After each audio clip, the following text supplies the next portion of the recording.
Hello my friends, Simon Miller here on one of my weird weekend travels, but do not worry about that, because I just watched SmackDown to do ups and downs for What Culture, card on the screen, make sure you click it. And I was just so enamored and so impressed with everything we did with CM Punk. I was like, I just got to sit down and talk about it for just a little bit. Now, if you haven't seen it, he basically cut out to cut the promo that people had wanted him to cut, and he even referenced this. Like, the first thing he said was, oh, by the way, on Raw, when I had to close the damn show, my time got cut, but not now, and in fact, I'm gonna put my feet up on the couch, but I've got muddy boots. So he was essentially a 10-year-old, but straight away, you could just feel it in the air. Everybody in the arena wanted to know what he was gonna say, and so did I. Like, if somebody had come in and tried to have interrupted me, I'd be like, shut up, I need to hear CM Punk. Before all this too, he even actually said that he's going to win the Royal Rumble and main event WrestleMania. Now, do not forget, you may not even know this if you're a brand new fan, when CM Punk was having his first WWE run back in, 2010 or that era, that was one of his big bugbears. He has never main evented a WrestleMania, and he considered that massively a big deal. To the point, he even fell out with The Miz over this, because as we know in 2011, WrestleMania 27, something like that, The Miz did main event WrestleMania with John Cena. I'm sure Punk is over it now, but again, it got in his tootsie toes, and not in a million years did I ever think that he'll be welcomed back to WWE #1, but I'm so happy it has happened. But now you have to figure that during those negotiations, maybe Punk threw it in, and Trips was like, yeah, we can probably do that.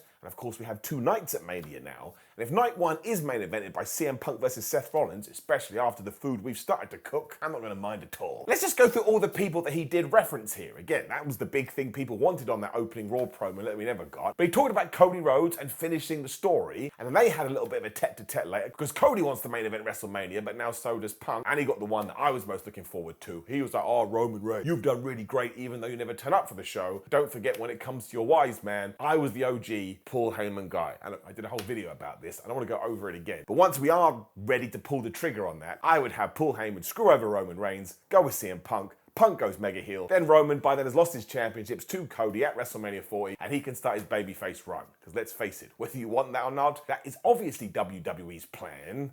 I mean, everybody loves Roman anyway. He also made sure to put over LA Knight, and he referenced Kevin Owens. Now, there was a very interesting interview with Kevin Owens over the last week or so. I'm so sorry. I can't remember who did it, so I'm a bad person, but I'll try and find it and link it in the description below. And Owens was asked about the returns of Randy Orton and CM Punk, and there, he didn't seem too enthused about the fact that Punk had returned. Because don't forget, he's good friends with the Young Bucks and all that crew, and Colt Cabana as well, I think. Are they going to do a program? Because Punk did name drop him, and they did have a little eyeball backstage as well. And that's another one. We're going to talk about the Seth Rollins things in a minute. That's clearly feud #1. You may be able to carry that across right into a Kevin Owens feud for a feud #2, and they too can go inside baseball. I mean, CM Punk and Kevin Owens in the past have actually fallen out with each other. He also mentioned Randy Orton, and I'd love to see that as well, but of course the big one, although he never referenced him by name, I don't think, is when he was like, most people are happy to have me back, but not the guy who in his own household isn't the man. That was not how he said it. He said it far more poetically than that. But it was a reference to Seth Rollins. The fans picked up on this, so they would go, whoa, whoa, whoa. As they did sound ups and downs, this is what I want from this feud, because this is not able to happen if Seth Rollins isn't a mega professional. But Seth Rollins is a mega professional, and he'll work with anybody. And if all of a sudden they have sat down and both agreed we're just going to say whatever we want, but we'll make sure we plan it beforehand so nobody gets mad, which is important, this is going to feel real. And the reason it's going to feel real is because it is real. Like, Seth Rollins did an interview this week with SI.com, and even in that, while I'm sure he got these comments pre-approved beforehand, he was still saying stuff like, no, that guy changed. That guy is selfish. Absolutely, he helped me in my early career. But then he went out there and said terrible things about me and called me a bootlicker. And that's true. I had a vague recollection, but I Googled it. That is what Punk said. Basically called him a company man who kisses ass. What are you going to do? You have to figure that come Monday, CM Punk is going to sign with Raw. That is the other tease. And then these two are just going to go crazy. Like, we have planted these seeds so well that when they are in the ring for the first time and they start doing promo offs, it's going to be a John Cena and Rock situation. None of us are going to believe what is coming out of their mouths, to the point maybe they even go backstage and there is a little bit of friction just because their adrenaline is raised. But if they do talk from the heart and they do reference things that have happened in reality, the lines are going to be so blurred. I mean, you're into work shoots, and I do like them. I just think you have to be careful with them. You can't do it all the time. This could be one of the best ever. Because yes, Seth Rollins called him a cancer man. He called CM Punk a cancer. At that point, he definitely did not know that CM Punk was coming back. I just thought it was a masterclass in how to use CM Punk. And look, I don't know what he is like backstage or what he's like to his friends or anything like that. I just know watching him on the screen, he is so captivating. And I'm so intrigued to see what we do with all of this. And there's random ones too. He mentioned Jey Uso. Do we do Jey Uso versus CM Punk? And how does that one go down? Because Jey Uso went on the bump, or whatever one of WWE shows is called. And even he was like, I like CM Punk. 10 years ago, I had face paint on my face, not doing that anymore in a main event now. I'll whoop his ass. I'll be number one. Straight away, like, am I being worked? Am I not being worked? I have no idea, and I love it. The only real controversy, and I even hesitate to use that word,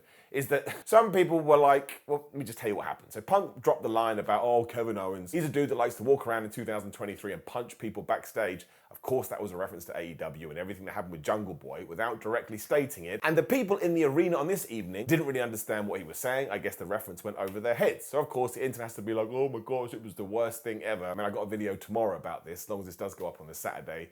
I don't care about how other people react to things. I mean, it's nice that the people in the building that night are super WWE fans and that passionate. They're not really following the backstage stuff. Probably enjoy it more if you do that. But I got it. I knew what they were talking about. I text all my friends. We had a back and forth being massive nerds. Sometimes that's all I need. Like if I'm watching, I don't know, Breaking Bad, and there's a story point that I like and my mate Barry doesn't like, I don't care what Barry thinks. I care about what I think, but I love the fact that he got it in there, because that's almost the art of being a pro wrestler too, was working two different sets of fans here. Trust me, I heard the noise. The people in that building absolutely loved him. But then you have this other contingent, we have to talk about it all the time, and we tweet, and we Instagram, and we social media, and we go on Reddit, and that was probably directly aimed at them too. So you cannot say he didn't create a conversation in so many different guises, because he did. And again, that's why I'm glad CM Punk is back.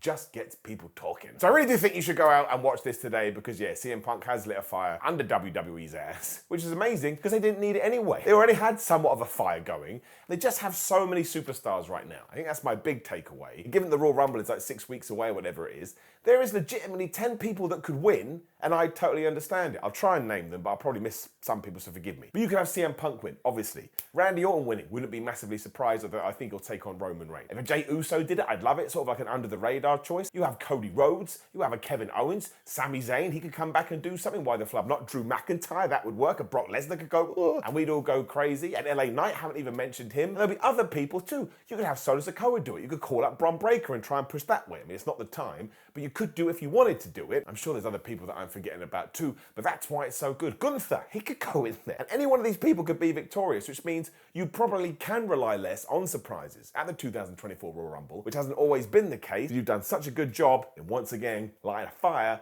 under people's ass, and the catalyst for that, at least over the last couple of weeks, has been one CM Punk. So yeah, I thought it was great. I just wanted to rant and rave about it. Let me know what you thought in the comments below. Click the video on the screen to keep this YouTube adventure going. I gotta go now and live my real life. Have to forgive me. See you soon.